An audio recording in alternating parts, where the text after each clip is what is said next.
بسم اللہ الرحمن الرحیم۔ کہ نبی صلی اللہ علیہ وسلم نے ایمان اختیار کیا، ایمان کی دعوت دی اور اس راستے میں پوری زندگی لگا دی، ہجرت کی، اپنا سر اور اپنے بدن کو زخمی کروایا، اپنے پیاروں کو اپنی آنکھوں کے سامنے خون میں لت پت شہید ہوتے ہوئے دیکھا اور دم مارا۔ تو پہلی چیز سنت کی یہ ہے۔ اور آج جو ان سے محبت کا دعویٰ کرتے ہیں ان کا کہنا یہ ہے کہ صرف یہی نہیں کہ اللہ کے نبی صلی اللہ علیہ وسلم آخری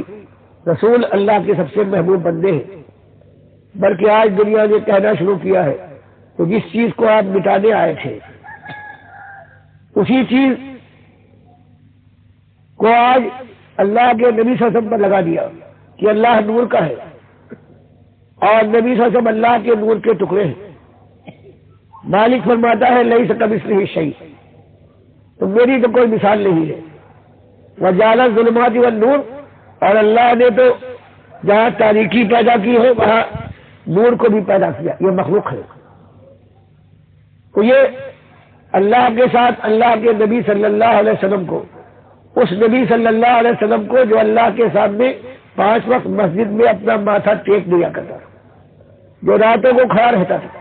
اللہ کے سامنے یہاں تک اس کے پیر سوج سوج کر تھک جاتے، اس کو اللہ کی ذات کا ٹکڑا بنا دیا۔ جیسے یہودیوں نے، عیسائیوں اور عربوں نے اللہ کے بیٹے اور بیٹیاں بنائی تھی، تو آج امت نے یہی کیا، اور پھر یہ چندرا کر کہتی ہے کہ ہم اپنے نبی سے محبت کرتے ہیں، محمد صلی اللہ علیہ وسلم کو اپنا نبی مانتے ہیں اور اللہ پر ایمان ہے۔ میرے بھائیوں، یہ ایمان نہیں، یہ شرک ہے۔ اللہ قرآن میں فرماتا ہے اگر تم نے میرے بیٹے اور بیٹیاں بنائی ہیں تو ایسا تم نے جرم کیا ہے کہ آسمان تم پر پھٹ پڑے، زمین تمہیں لے کر شک ہونے کے بعد اپنے اندر تم کو دفن کر لے،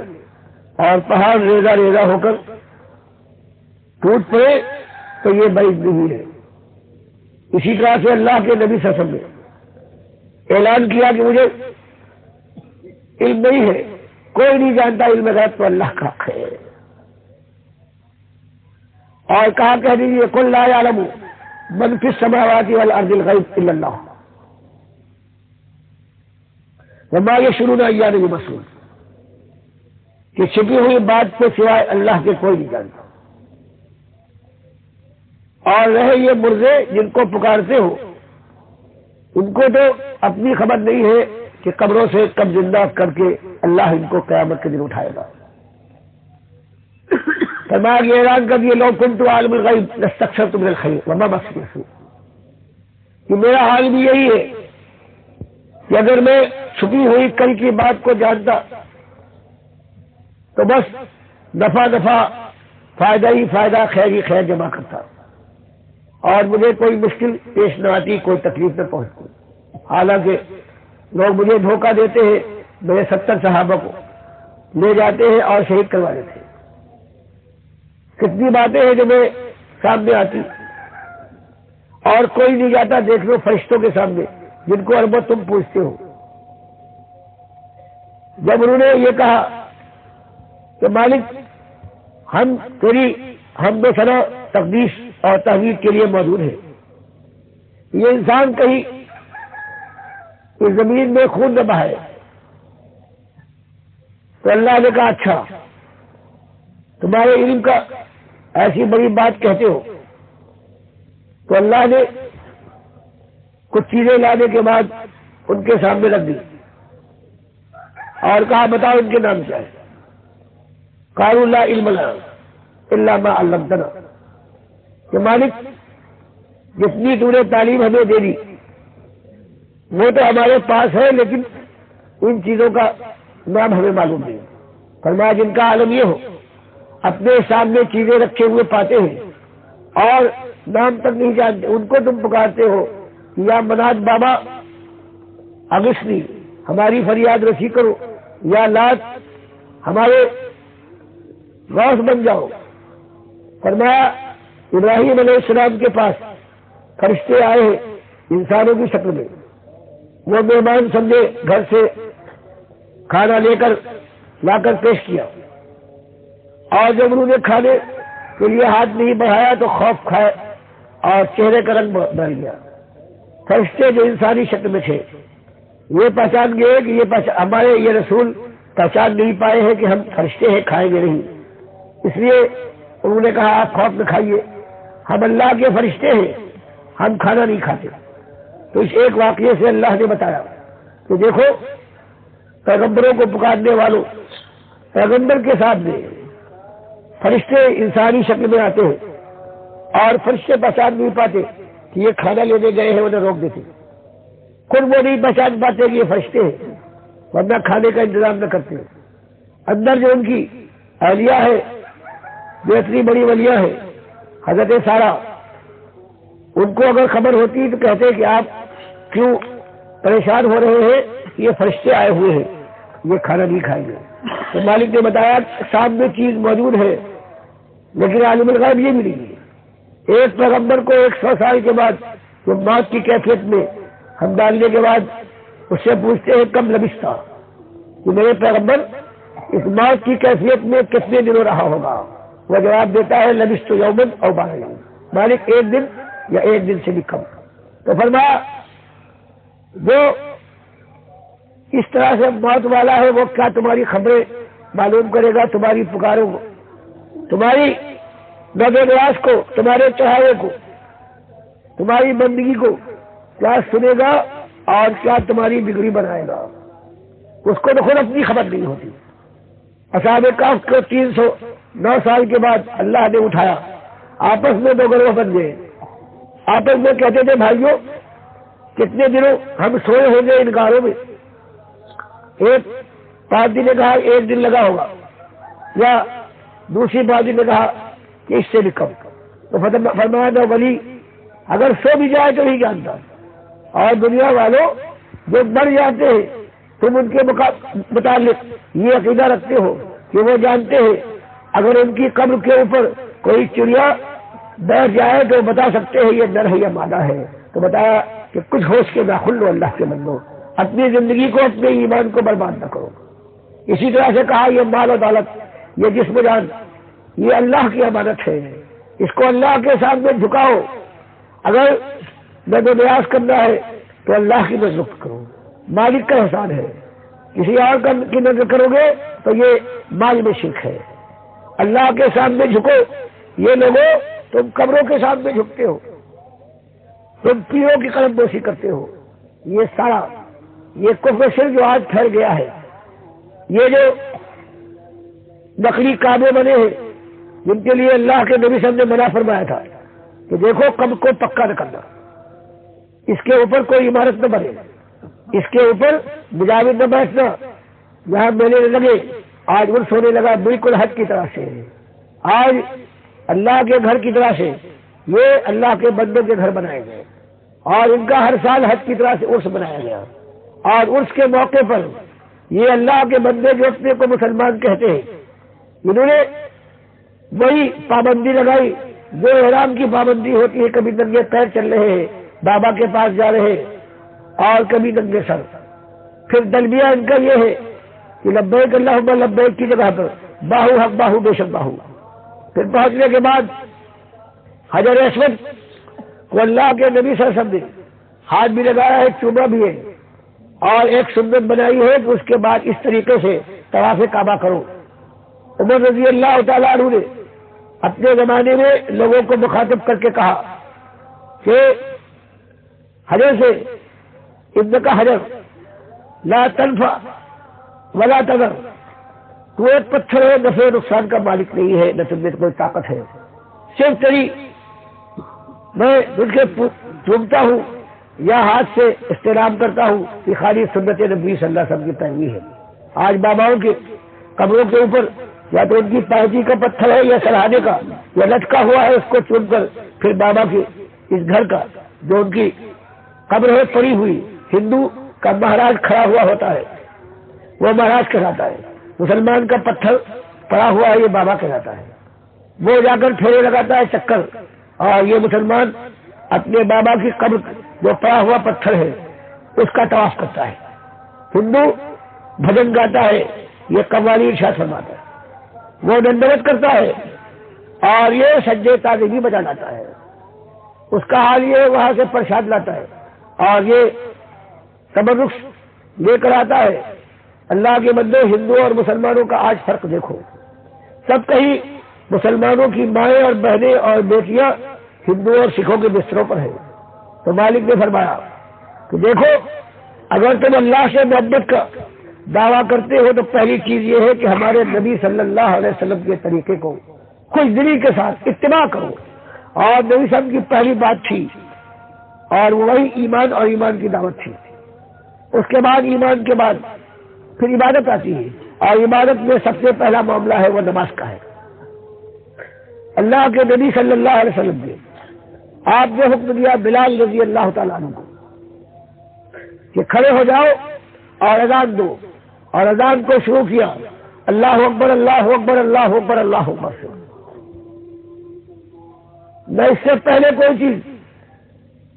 نہ ختم کرنے کے بعد کوئی اور چیز، اور یہی اذان تھی جو رمضان میں مسجد نبوی کے مؤذن تھے عبداللہ ابن ام مکتوم جو نابینا تھے، وہی اذان تھی ابو محذورہ رضی اللہ تعالیٰ عنہ کی جو مکے میں فتح مکہ کے دن اللہ کے نبی صلی اللہ علیہ وسلم نے ان کو خانہ کعبہ کا مؤذن بنایا تھا۔ تو بتاؤ یہ اتباع نبی ہے یا یہ کہنا ہے کہ اللہ کے نبی صلی اللہ علیہ وسلم کوئی بات بھول گئے، وہ خیر کی بات سے واقف نہ تھے، ہم نے اس کو ایجاد کیا ہے اور ہمارے بزرگوں نے ہمارے مولانا نے اس کو بنایا ہے، یہ زیادہ اچھی بات ہے۔ تو خود سوچو اللہ کے نبی صلی اللہ علیہ وسلم اگر ناقص علم والے تھے اور صحابہ کرام کا شوق یہ کم تھا اور وہ درود سلام نہیں پڑھتے تھے، کم پڑھتے تھے، تو یہ کیسا ان کے اوپر اعتراض ہے؟ اپنے ایمان کی خیر بنائے، خیر بنانے والے لوگ کہتے ہیں آخر اس میں حرج کیا ہے، اچھی بات ہے۔ تو ترمذی کی روایت ہے عبداللہ ابن عمر رضی اللہ تعالیٰ عنہ کے پاس ایک صاحب بیٹھے ہیں، ان کو چھینک آئی، انہوں نے کہا الحمدللہ والسلام علی رسول اللہ، یہ الحمدللہ اور سلام ہو محمد صلی اللہ علیہ وسلم پر۔ عبداللہ ابن عمر رضی اللہ تعالیٰ عنہ کو غصہ آیا اور کہا کہ اس کے آگے اور بھی کہے یلا ابی کا تو امی کا، یہ بھی کہے کہ میری ماں اور باپ پر بھی سلام۔ تو وہ گھبرا گئے اور کہا کہ شیخ مجھ سے غلطی کیا ہوئی؟ انہوں نے کہا کہ ہم اللہ کے نبی صلی اللہ علیہ وسلم کے زمانے میں اگر چھینک آ جائے تو ہمیں بتایا گیا تھا الحمدللہ کہو، ہم کہتے تھے، باقی سلام جو موقع ہے نمازوں کے اندر اور جتنے مواقع ہیں وہاں ہم اللہ کے نبی سب پر بھی سلامتی کی دعائیں کرتے تھے، سلام بھیجتے تھے۔ تو تمہاری جو چیز اللہ کے نبی سب نے نہیں بتائی ہے جہاں پر وہاں تم نے اسے رکھا ہے، تم بدعتی ہو اگر نہ سمجھ ہو، اگر اس کو اچھا کہتے ہو تو کافر ہو، کیونکہ اللہ کے نبی سب کو تم اپنے سے کم سمجھتے ہو۔ تو اسی طرح سے اللہ کے نبی صاحب کو یہ معاملہ ہے کہ عید اور بقرعید میں نمازیں ہوتی ہیں لیکن آپ نے اس کے اندر نہ اذان دلوائی ہے اور نہ تکبیر۔ تو آج اگر کوئی اذان دلوائے اور تکبیر پڑھائے تو آپ کہیں گے کہ یہ بدعتی ہے۔ پوچھا جائے کیوں؟ یہی جواب ملے گا کہ اللہ کے نبی صلی اللہ علیہ وسلم نے عید اور بقرعید کی نہ اذان دلوائی ہے اور نہ تکبیر۔ تو جب یہ آپ کہتے ہیں تو یہی چیز یہاں پہ رکھ کر سوچیے، غور کیجیے کہ جب اللہ کے نبی صلی اللہ علیہ وسلم نے اذان کے اندر جو آج ہو رہا ہے اس کا حکم نہیں دیا، آج جو کر رہے ہیں وہ بدعتی اور گنہگار ہیں، اور اگر یہ سمجھے کہ یہ اچھی بات ہے تو کافر ہے۔ تو میرے بھائیوں، آج جو دنیا میں بربادی آئی ہے اور جو آخرت کا ڈراوا اللہ نے دیا تھا وہ آگ کا جو سیلاب ہوگا، جو دریا امڈے گا، اس کے لیے مالک فرماتا ہے کہ انا اعتدنا للظالمین نارا احاط بهم سرادقها، کہ آگ کی ایک چنگاری تمہارے بدن سے چھو جائے تو چیخ پڑتے ہو، لیکن اگر تم نے یہ عمل کیا، یہ کفر و شرک، یہ بدعت، تو اس کے بعد یہ آگ ایسی ہے چادروں اور کراتوں کی طرح سے تمہیں گھیر لے گی، اور تمہارا کلیجہ جب جل اٹھے گا اور فریاد کرو گے کہیں یہ سگیسو یغاسو بماء کالمہل،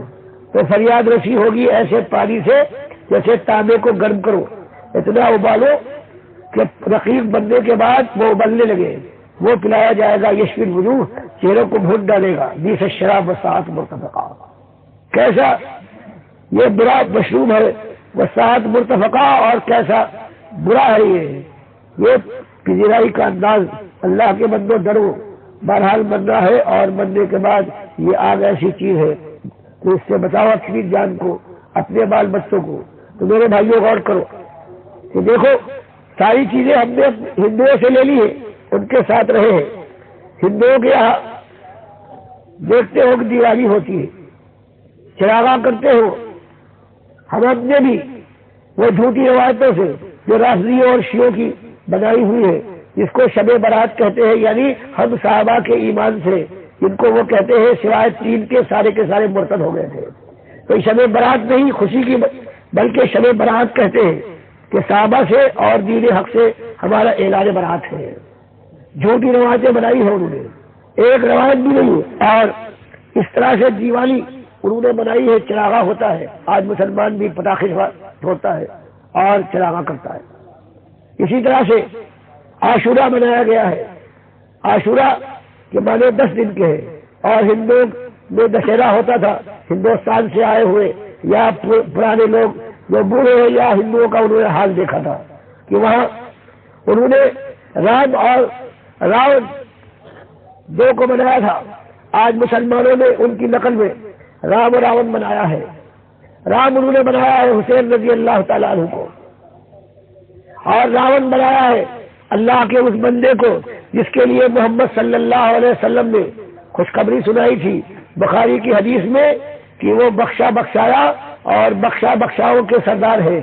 نبی صلی اللہ علیہ وسلم نے فرمایا من جیش من امتی